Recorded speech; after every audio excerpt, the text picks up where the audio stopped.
Okay, seniors, welcome to I don't know. Welcome to your instruction here for both Thursday and Friday. Remember, per your request, I am making this asynchronous, which means I give the instructions, you guys go off and work on it. So here we go. First things first, make sure you're forming your discussion groups. That document is a hot mess. Yoink. That document is a hot mess, y'all. There's just this. There shouldn't be anyone here. It should be people over here. Remember, your groups are groups of four. So, try and make that reality. Four is just the highest. I don't care if you want to go put two people, that's fine too. Um, so I think I talked to four people at the end of last period's class. Why don't, if y'all could put yourselves in group 17. I don't remember. Actually, I think junior was it. Maybe what? If I talked to you yesterday at the end of class and we decided we were going to form a group, make yours group 17, and then, I think I told you not to worry about anything till Monday, so don't worry about anything till Monday. Just complete the notes part, and then we'll talk about what we need to talk about on Monday. All right. That was confusing, and now this is already a minute long and didn't want it to be that long, but there you go. All right, so make sure you're forming your discussion groups. So this is how we complete yesterday's activity. A reminder that yesterday we started our notes on the first set of laws. They were the Hammurabi Code laws. Let me just start this thing so I can finish this lecture. And there, you're over there for some reason. Display settings, swap. Dang. Okay. So yesterday we talked about the nature of laws, and if you examine laws, what you will find is through examining laws, you'll discern what society values, like the things that the society deems important, but also you'll discern hierarchy, levels of status in the law.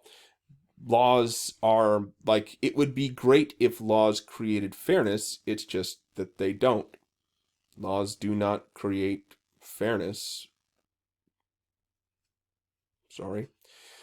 Rather, if you look and examine laws, you'll see what society values, and moreover, you're going to determine who society values as well. Let's take a look at some of that. So yesterday we took a look at all of these things, and through our examination we determined all the different levels of society that Hammurabi created. Also, we determined what society valued, with men, more importantly fathers, is on top, the oldest son, then all the other sons, then property, and I'm not kidding when I say like 13 other things, and then women. And then women based on their age, according to their ability to have children. So it's all there in their laws. You just have to be looking for it, right? So we tend to think like the most sort of sugary sweet version of laws, that laws create equality or whatever, and they just simply don't. The laws are created by humans, and humans do not, as much as we preach fairness and equality, we do not practice it without kicking and screaming. So I believe we ended here. What was Hammurabi's opinion of human beings? Do you think Hammurabi believed human beings were naturally good, naturally neutral, or naturally evil?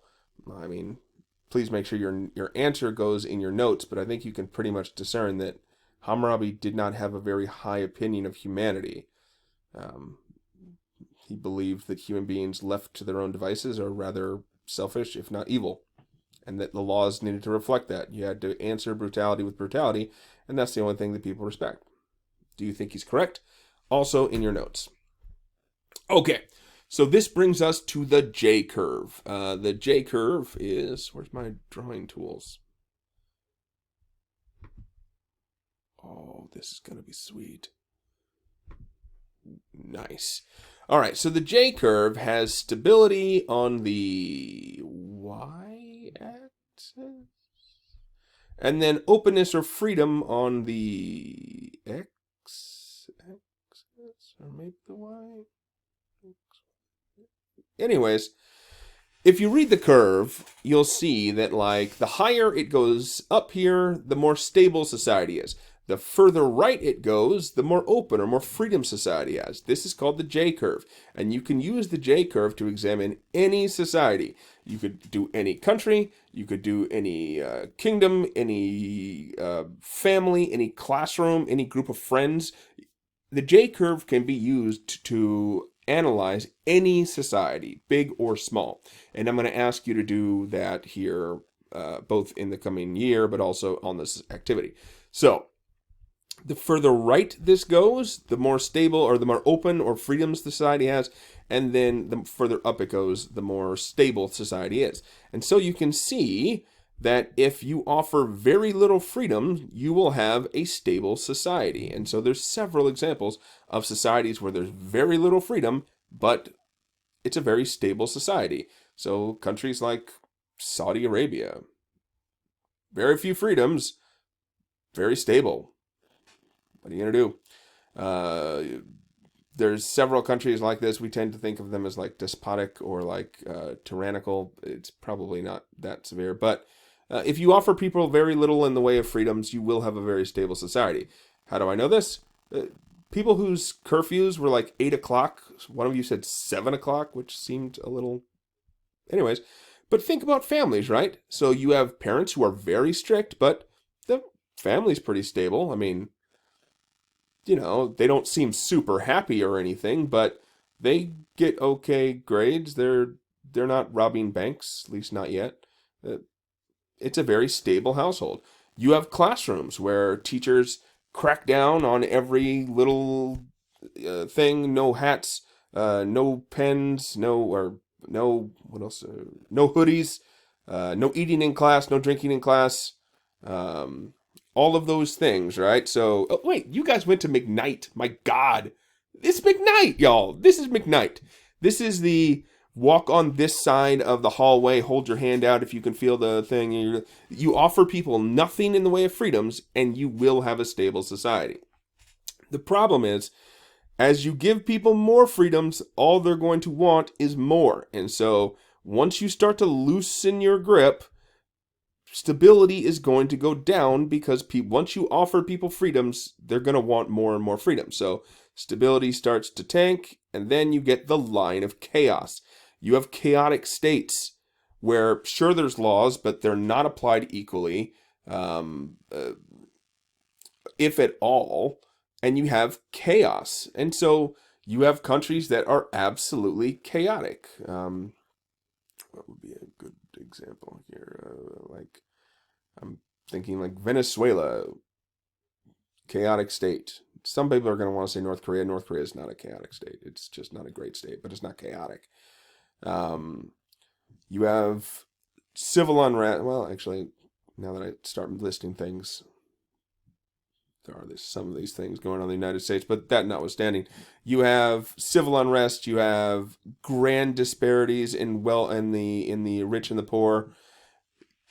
You have a chaotic state. I'm willing to bet that you guys know families that are just like this, where rules are applied, but not all the time. So if you have rules, but you don't apply them all the time, you don't have any rules.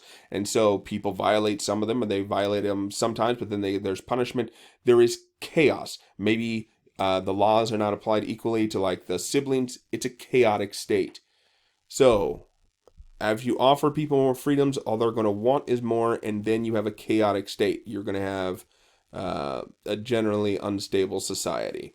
You have, think about like classrooms where like, or think about any relationship where you're in where it feels like, you know, most of the time they're pretty cool, but then out of nowhere sometimes they just fly off the handle and start screaming. That is a chaotic state.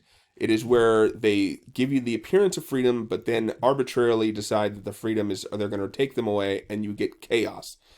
This line continues, and the more open or more free your society is, the more stable it becomes. And I think that, like, generally speaking, people want to think the United States is up here. We are nowhere near up here. We're closer to, like, right here.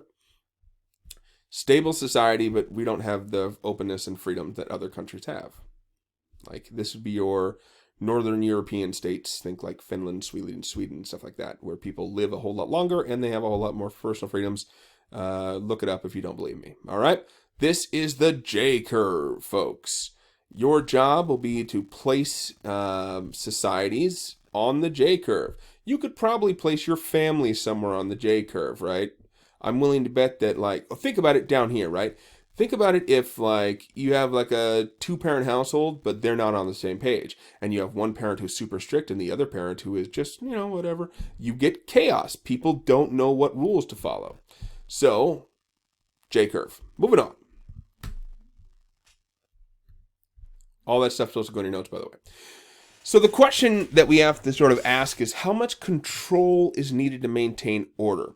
How much freedom do we need to offer people in order to maintain order in society? And it comes down to, remember, we have to go all the way back to morality and legality, right? If you're creating laws where you're trying to make trying to create better people, then you want to offer more freedoms. If you think that without laws people will just start killing each other, then you need to crack down and offer no freedom, because people need order in order to sort of maintain stability. So let's take a look at some examples around the world. Singapore. If anyone has ever been to Singapore, it's a fantastic trip. It is amongst the cleaner places on Earth. It's incredibly clean. There is very little crime, but there is also very little freedom. Like when you go to Singapore, as you're getting off the plane, the stewardesses will hold out like garbage bags for you to throw away all of your gum. It's illegal to chew gum because you'll spit it on the ground, and if you do that, you will be fined. Also in Singapore, they have their punishments are largely public and largely humiliating, like caning for vandalism. Vandalism like spray painting cars or spray painting buildings. They will cane you for that, and it's a public display. You're being caned out in the open. So it is not just a physical punishment pain. It is also the pain of humiliation. And humiliation is a far greater form of punishment than pain ever will be. People can endure a lot more pain than they can humiliation. All right. California. So when we think of California, you want to think about, like, in terms of the crime rate, California is not the highest, but it's not Singapore, right? And so if we take a look at something like a 3-strike law, does a 3-strike law work? 3-strike laws are, if you commit any 3 felonies, then you're in jail for the rest of your life. That law doesn't create order the way that we think that it would, right?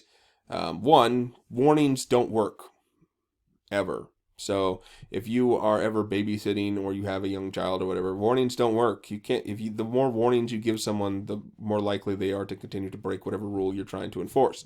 Moreover, these things are not applied equally, right? So you have people like, over this past summer, you have people who get life sentences for things like stealing a purse with $11 in it. It's a felony, so they go to the jail for the rest of their lives. Does that create the sort of society to which we would describe as stable? Probably not, right? So, colonial New England, literally one of my if you ever want to examine laws, colonial New England is the way to go. So for things like not tending to your fields and crops or cheating on your wife, stuff like that, you would put in public stockades. So public stockades are those, you've seen them, they've got the 3 holes or whatever, and so they would put you in public stockades, and then after church on Sundays, the entire town would come out and throw rotten fruit at you and hit you with sticks and rocks and stuff like that to humiliate you for breaking the law. Does it work? Sure does. Humiliation works far better than any other form. When humiliation works, how much so? Like, if you look at where the best public schools are in the country, also some of the best universities in the country, it's New England, and it's not. There's a lot of reasons why, but if you go to like a high school in New England, like their detention rooms are usually glass encased and in public view. So people can walk by and see who's in detention and humiliate them. Where's the detention room at Hazen? I don't even know. It's tucked off in some corner. Do you know who has detention and who doesn't have detention? No, you have no idea. So in schools in New England, yeah, you know who has detention and who doesn't, because you walk by them and you make fun of them. Humiliation works if you want to create order. All right. So we have, like, we talked about laws about that create the patriarchy. You have some Islamic laws like public stoning for adultery. Some of that can be included, like even in terms of like rape and incest, like they would still stone. A lot of that is older stuff, but like you can see that like the severity of the punishment doesn't create fairness. And so if you want to create order, it's difficult when there's no fairness, but you'll see there. Things like, wait, is my thing frozen? All right, whatever. Who knows? Anyways, laws like in Guantanamo Bay, where we are torturing people, no other way to put it, in hopes to prevent terrorist attack. So it is it's not premeditated, but you are, what's the word I'm looking for? Preemptive. It's preemptive punishment for crimes that have not yet been committed. Is that okay? Courts will decide. We have unequal distribution of punishment. Crack cocaine and powder cocaine are the same drug. It's both cocaine, right? The question becomes who uses crack and who uses powdered cocaine. The punishments are not the same. They are not close to being treated as equal. Punishment for crack users is significantly more damaging than punishment for powdered cocaine users. And then who uses crack and who uses powdered cocaine in this country? Laws do not create systems of fairness, but they do create systems of hierarchy. Try to pay attention to that. Racial profiling. You guys have an article to read about that. Japanese internment. Again, both preemptive. You're putting people in jail who have done nothing. They are not guilty of anything, yet you're putting people in jail in order to prevent them from doing a crime to which there is no evidence that they intended to do. We have done that repeatedly throughout time. And so, where morality and law come into question becomes important. How moral should our laws be? It comes down to, again, do you think laws should be there to make us better people? Or are you like Hammurabi, that without laws and punishment, people will devolve into chaos and kill each other? How about this? This goes in your notes, by the way. So, one day in the very, very, very far off future, we will be back at Hazen High School in our classrooms. My guess would be you guys never come back. I don't think you guys will be back. But let's play in the fantasy land of people wearing masks and taking things seriously. And let's pretend like we have the coronavirus under control this spring, right? So we have all of these security cameras at Hazen, right? The question I have for you, and the question I need to see in your notes is, if your parents had the ability to at any time during the day click on a website that showed a video footage of you in your classrooms, do you think you would be a better student? 12 years of any time they wanted to, they could click a button and watch you in your classroom. Do you think if you had that level of surveillance, do you think you'd be a better student right now? Do you think if the Principal O'Brien had the ability to at any time click a button and be in any teacher's classroom without their knowledge, just be able to watch that class, do you think your teachers would be better? I'm going to go on record as saying yes. Do you think I would have taken all of that time to have an argument with you about cats and dogs if I knew the principal was watching? No, I would not. I wouldn't want to get in trouble, so I'd be a good little boy and be, I don't know, writing stuff on the board. I don't know. But if people have the ability to watch over us, would we be better? So in your notes, I need you to respond to that question. Then I need you to take a second step to that question, right? It's common knowledge. It is just fundamentally true. If people had the ability to check in on students at all times of the day, the students would perform better. They'd perform better, but not for the right reason. So the question becomes, why don't we do this? So first question, do you think you would be a better student if your parents and their guardians could check in on you anytime they wanted? And then the second question is, why don't we do it? Let's move on. Next question that goes in your notes, folks. How should society deal with lawbreakers? There are a number of options here. You have sort of corporal punishment, pain, really. That's just sort of throwing people in a hole and forgetting about them. Then you have like the idea of retributive justice. There's first one, by the way, is corporal. The second one is retributive or retribution, where when somebody breaks the law, you try to teach them how to deal with society so that they could exit out of a punishment system as a better person, right? If you look at countries that have both low crime rates, but also low recidivism, the idea of like where you commit multiple crimes, those countries spend much more money and much more time rehabilitating people who break the law so that when they get out of jail, they don't break the law again. We do not. So that was the second one. What is the third one? So yeah, retributive justice, corporal, and TikTok. What is the third?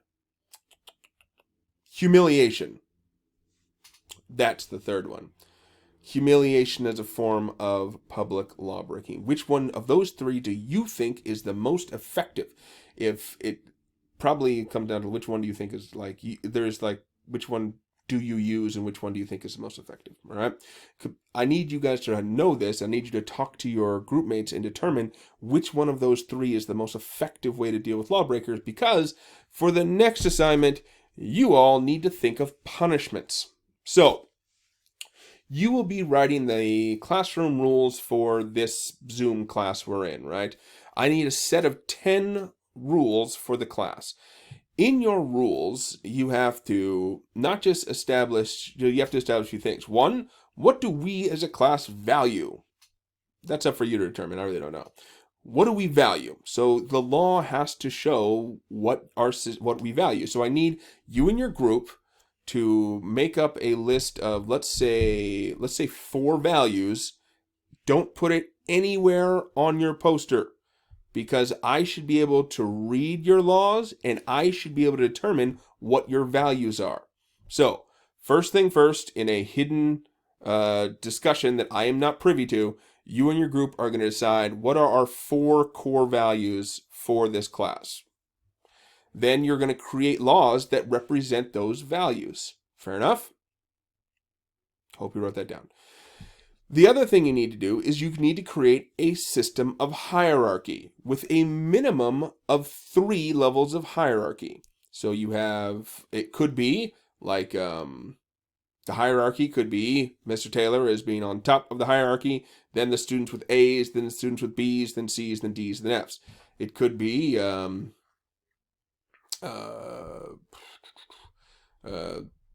people who like football as being the top of the hierarchy. You have to create your own hierarchy. There's usually some group that goes some level of like gender here. I would probably tell you not to do that, but not advisable. Plus, like, you're going to piss everybody off, but you do you. So you're going to create systems of hierarchy. You guys can play with this here. So typically what you will find historically is laws tend to favor the people who write them.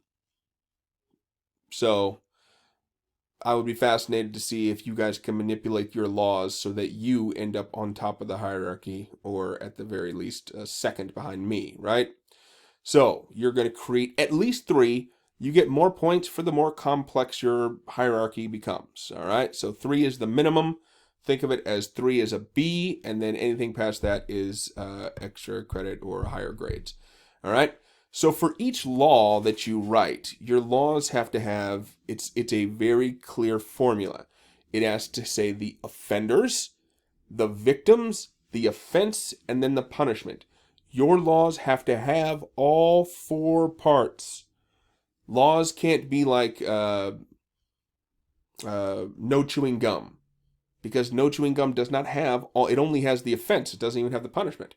So your laws, your 10 laws that you're creating, have to have all four parts. You need to talk about who the offenders are, who are the victims of the offense, like what the offense is, and then what is the punishment for that offense, because that's how laws work. All right. So all four things: the offenders, the victims, the offenses, and the punishments. All four things for each of the 10 laws. Then finally, you are going to do a J-curve evaluation. Do you remember this bad boy from way back here? Wow, this should be easier to go back. Oh, this one. That one. You are going to choose a society. I don't care which one. Could be a classroom. Could be a all your little Zoom chats. It could be your families. It could be schools. It could be countries. You are going to do a J-curve evaluation of a society. So you are going to take that picture that I have there. You probably have to, oh man, you probably have to Google the words J-curve, or, you know, if you can just pull it off of the PowerPoint, that would also work. Go to the last slide. I hate you, PowerPoint. I hate PowerPoint. If even one of you does your little assignment here on a PowerPoint, expect nothing but vitriol from me. I hate PowerPoint. This has been like a minute. Get moving, you piece of garbage. God, I hate PowerPoint. So finally, we're here. So you're going to place people, or place a society on a J-curve, and then you're going to write up a rationale where you explain why you place them there. Remember that you have stability and freedom. You need to explain what makes, or what qualifies them for both. All right. That is it. You guys have until end of day on Monday to be completed with this as a group. If you don't put yourself in a group and you want to do this by yourself, I would not advise it, but I can't stop you. But also, it's boring to work by yourself. That's it. All right. I wanted this video to be under 10 minutes. It's 27 minutes. I will do better in the future. That is all I have. Thank you. If you have any questions, send me an email.